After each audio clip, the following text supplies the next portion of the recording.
sa Aksyon, Balitang Bayan. Numero 1, Aksyon, Balitang Bayan. Numero 1, two-time kapisanan ng mga broadcasters, Golden Dove nominee for Best Provincial Newscast. Aksyon, Balitang Bayan. Numero 1. Aksyon, Balitang Bayan. Numero 1. Kagkaroon ang inyo News Team.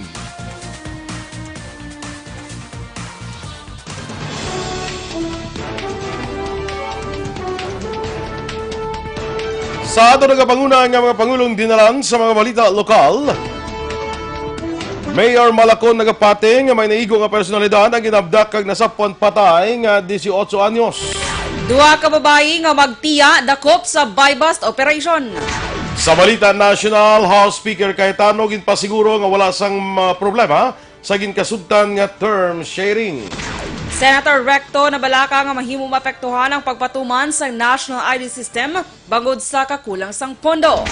Maayong aga Bacolod, may aga balugabahin sang Western Visayas. Karon nga adlaw Miyerkules, Nobyembre 20, tuig 2019. Ang inyong news team, Aksyon, Dorel, CabatAksyon, Duran. Ang mga balita lokal pagkatapos lamang suni.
Tinugsang probinsya, kamatuuran ginapalap na.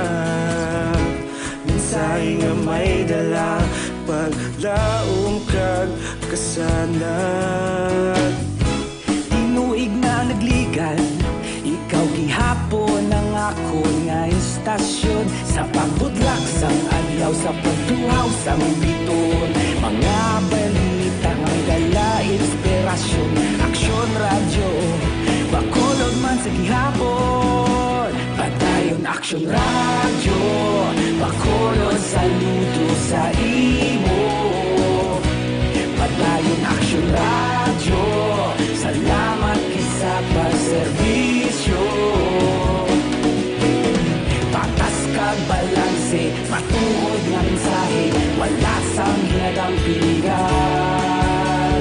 Padayon, aksyon, radyo.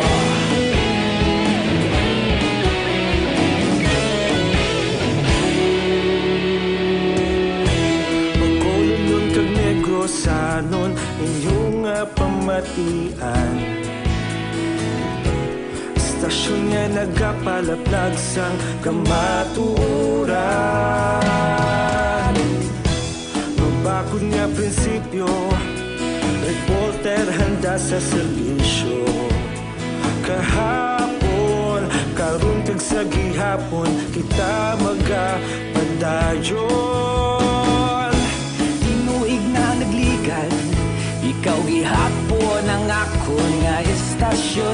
Sa pagbutlak sang adlaw, sa pagtuhaw sang bituon, mga balita na may dala inspirasyon. Aksyon Radyo Bacolod man sa gihapon, madayon Aksyon Radyo Bacolod, saludo sa imo. Padayon Aksyon Radyo Balitang Bayan, Numero 1.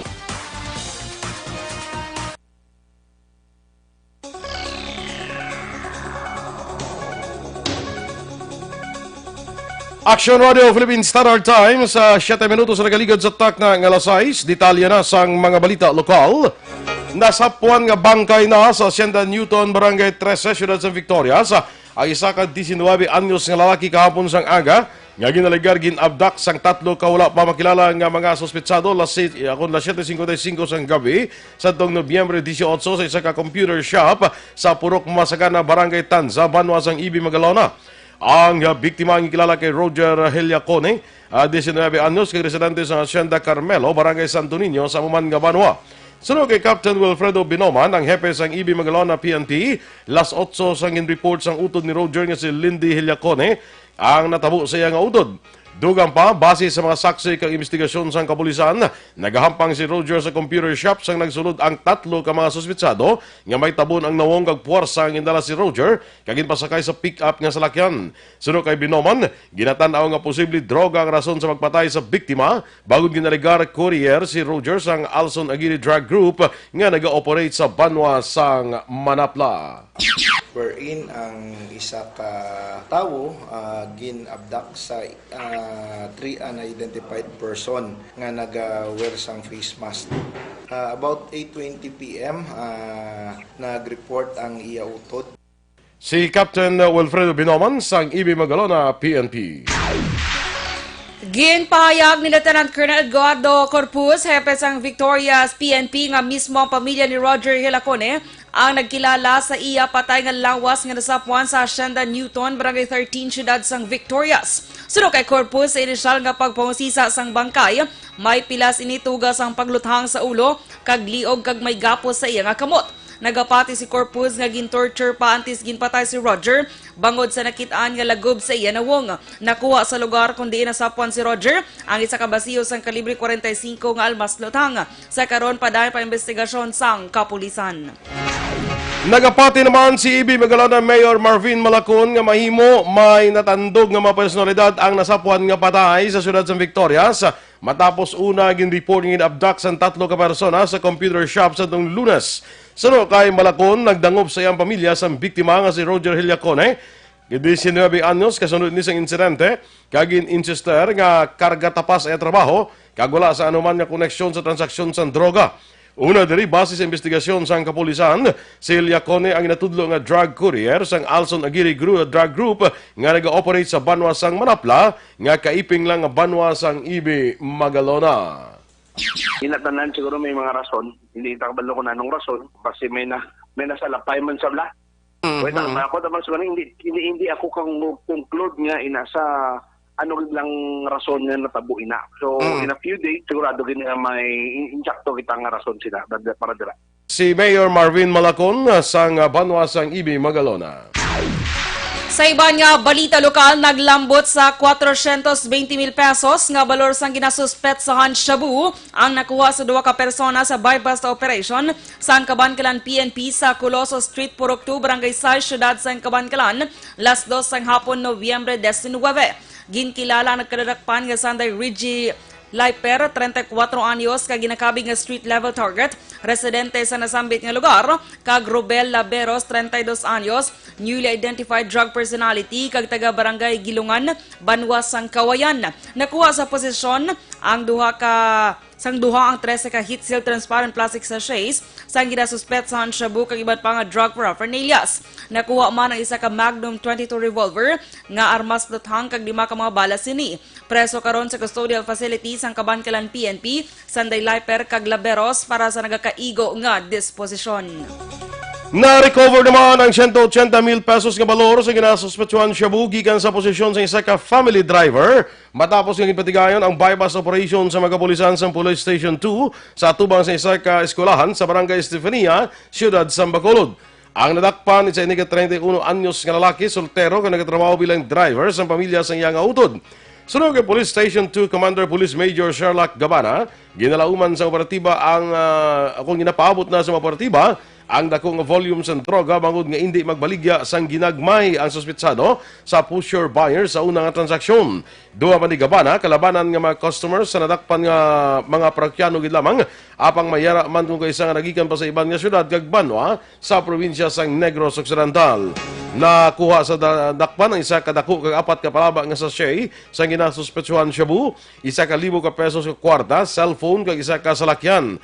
Temporaryo anay nga wala giningadlan sa mga kapulisan ang suspetsado, samtang nagapadayon pa ang follow-up operation. Preso naman karon ining 21 anyos ang 31 anyos nadakpan sa kustodiya sa Police Station 2 para sa nakaigo man nga disposisyon.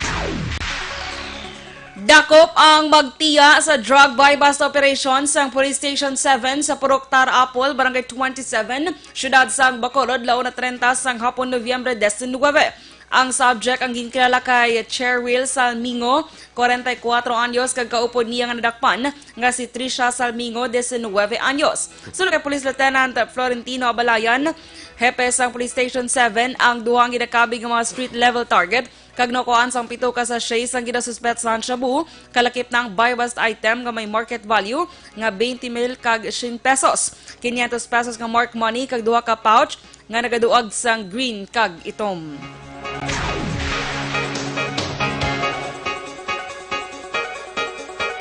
Madamo sa gihapon sang Angulo nga ginangot ang Kabangkalan PNP sa pagpatay kay John Paul Sola, apo ini ni anay Kabangkalan Mayor Pablo Sola sa tuong Nobyembre 17 sa Santa Isabel, Barangay Camansi sa Sambit nga syudad.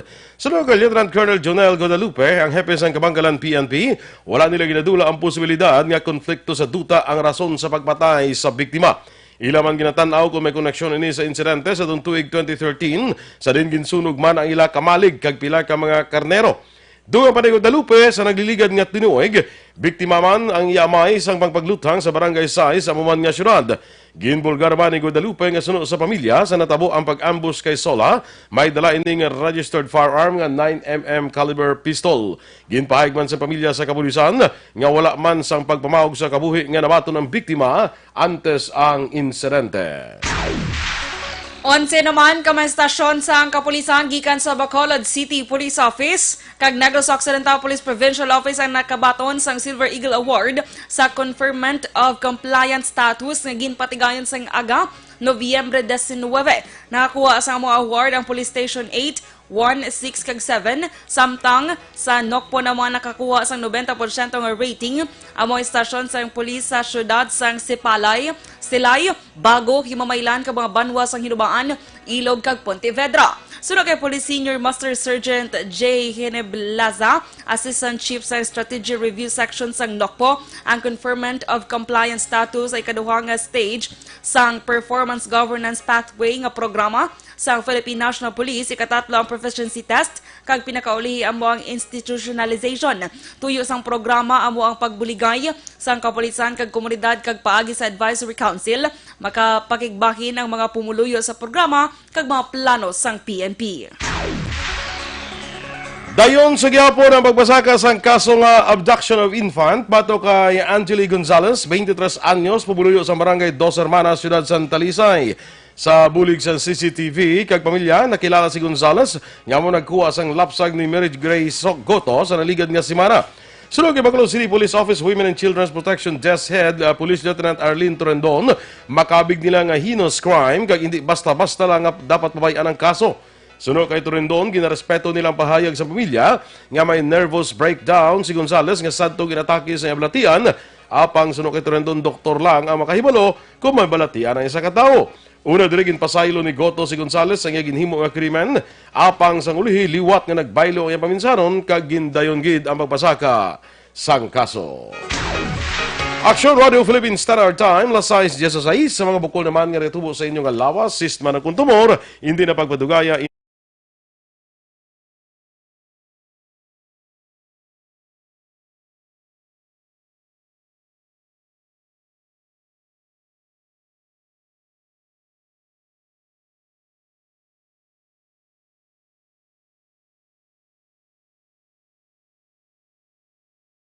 Server Capsule, garantisado, may alibyo. Mabakal natin sa mga butika, tag 12 pesos lang.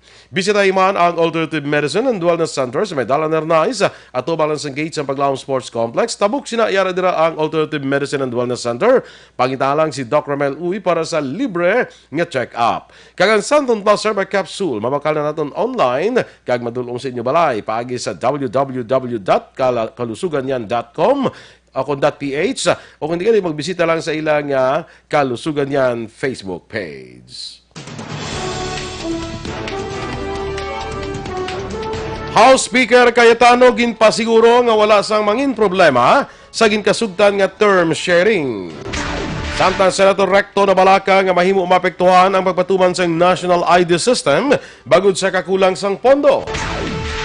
Ang mga balita nasyonal sa pagbalik sa Aksyon, Balitang Bayan, Numero 1.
Ikaw na ginapamati ang namon ginasandigan.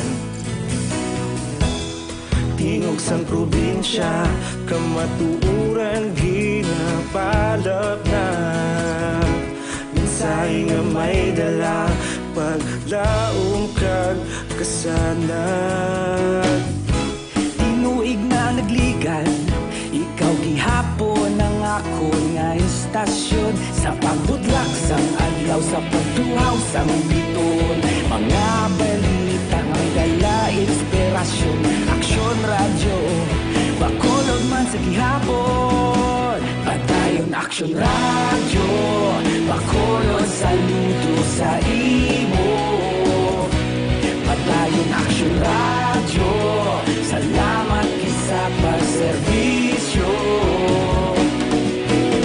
Patas kag balanse, matuod nga mensahe, wala sang ginadampingan.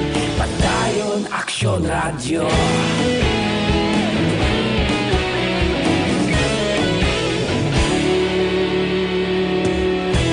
Bacolod nun kag Negrosanon, inyong pamatian.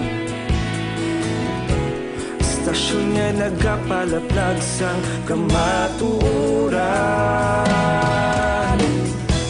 Mabakod nga prinsipyo, reporter handa sa serbisyo. Kahapon, karon kag sa gihapon, kita magapadayon. Tinuig na nagligan, ikaw gihapon ang ako nga istasyon. Sa pagbutlak sang adlaw, sa pagtuhaw sang biton. Mga balita na may dala inspirasyon. Aksyon Aksyon Radyo Bacolod man sa gihapon Padayon Aksyon Radyo Bacolod saludo sa imo Padayon Aksyon Radyo Salamat kit sa pagserbisyo Patas kag balanse Matuod na mensahe Wala sa ginadampigan Padayon Aksyon Radyo Una sa balita, una sa aksyon, sa Bacolod Aksyon Radio. Una sa balita, una sa aksyon, sa Bacolod Aksyon Radio. Ikaulog na na'y Sansan at mga kalintangan Responsable na pagbalita Pagdayon na italak na Malasig pero sigurado Aksyon na may dala pagpalanggan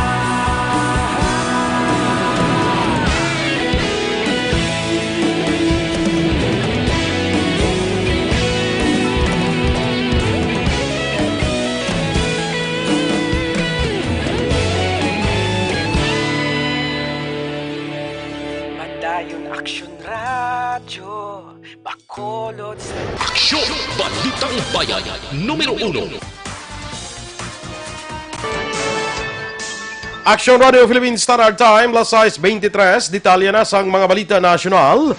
Ginpasiguro ni House Speaker Alan Peter Cayetano nga wala sang problema angot sa ilaging kasugdan nga term sharing ni Marinduque Representative Lord Alan Velasco.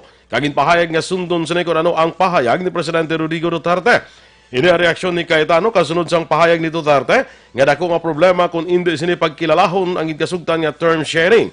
Suno kay Cayetano nga hindi dapat pagpinsaron nga may problema bago naghatag lamang sang reaksyon ng presidente sa pamangkot nga paano kung hindi madayon ang term sharing.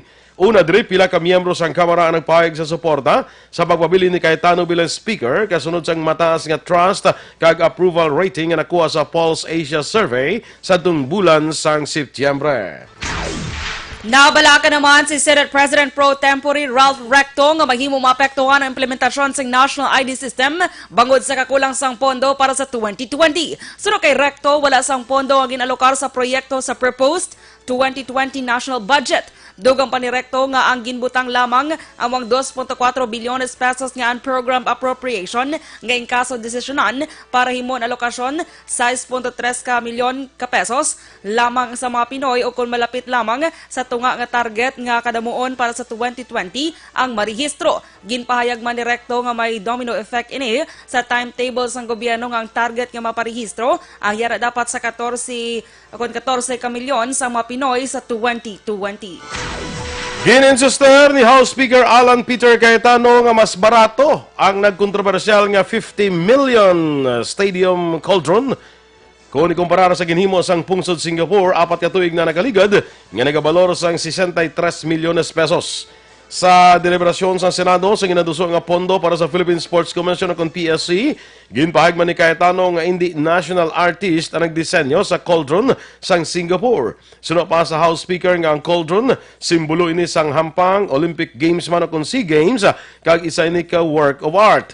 Doon pa ni Cayetano nga bilang simbolo, ang kalayo nga makitaan sa cauldron nagapresentaro kung nagasimbolo sa paglaom kag fighting spirit sang mga atleta. Nanawagan naman ang isa ka kongresista sa gobyerno nga mag-issue sang mando nga nagapa-recall sa tanan nga vaping o kon e-cigarette products sa Pilipinas. Suno kay ACT CIS Representative Jocelyn Tulfo, dapat magpagwa sang mando ang Food and Drug Administration nga i-recall ang mga vape nga ginabaligya sa Pilipinas bangod sang peligro sa ikayong lawas sang vaping ilabi na sa mga pamatanon. Una na nagpanawagan ang Department of Health sa pagdumili sang vape kag nagpaandam sa mga Pinoy nga ang e-cigarette ang wala pa napamatudan nga nicotine o nicotine replacement therapy kag makatuga sang lung illness. Nagduso man si bagong henerasyon party list representative Bernadette Herrera sang hagna nga nagaban sang vaping sa pampubliko nga mga lugar. Base sa datos sang DOH, kapin isa ka milyon ka mga Pinoy ang nagausar sang e-cigarettes.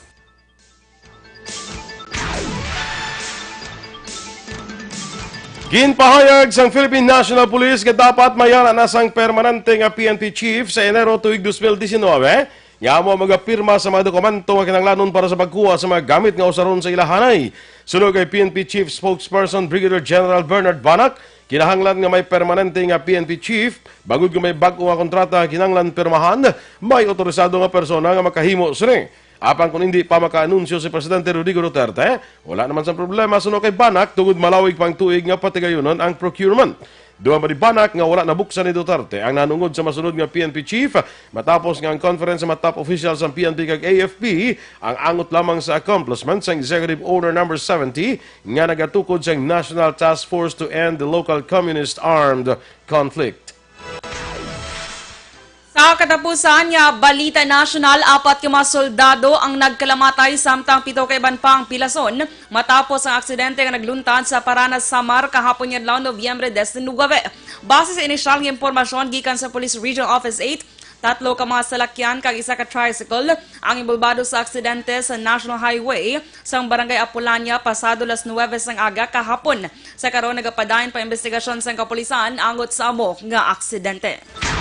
Aksyon Radio Philippines Standard Time, las 6:28. Ang mighty sinuman, ang alkaline nga vitamin C.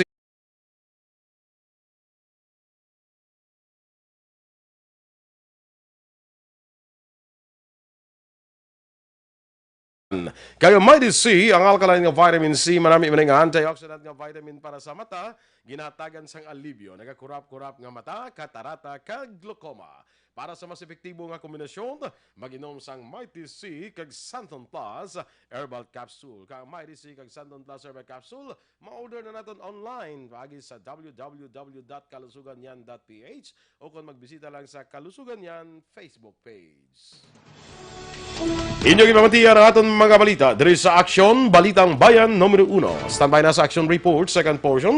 Upod ka Aksyon, Fred Salanga. Balikay kita sa Aksyon Balita Morning Edition. Upod gapon sa inyo News Team. Aksyon, Dorel, Kabat. Kag-Aksyon, Boy Duran. Una sa balita, una sa Aksyon.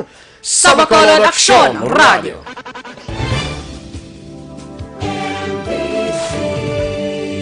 Manila Broadcasting Company. Sa balita, komentaryo, isyu, serbisyo publiko. Sa Bacolod, Aksyon Radio. Aksyon!